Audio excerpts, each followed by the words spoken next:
everyone. My name is Janet S. Reyes, a future educator.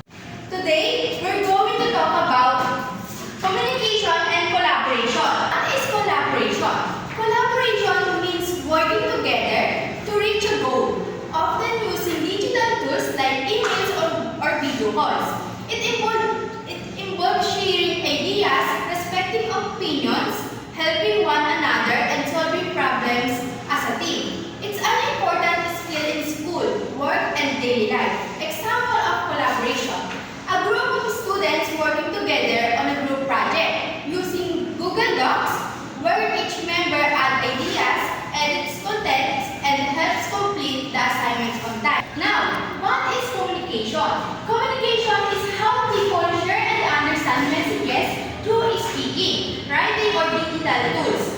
Good communication involves clear ideas, listening, asking questions, and being respectful.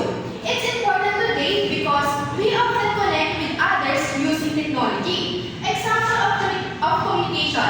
A student sends a message to their teacher through email to ask questions about their homework and clearly explains what they need help with.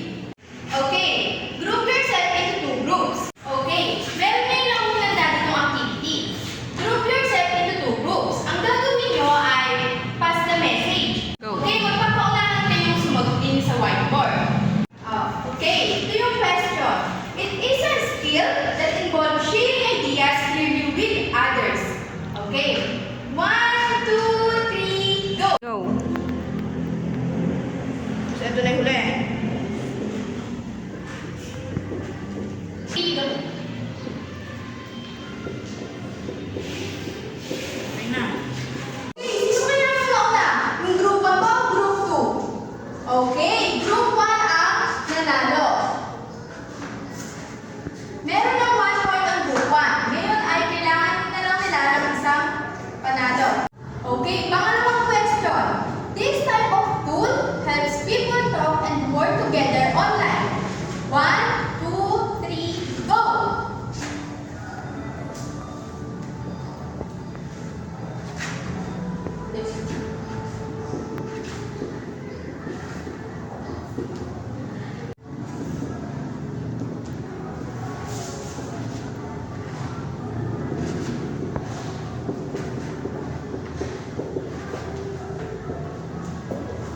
Okay, sino kaya nauna sa dalawa? Yung group 1 ba o yung group 2?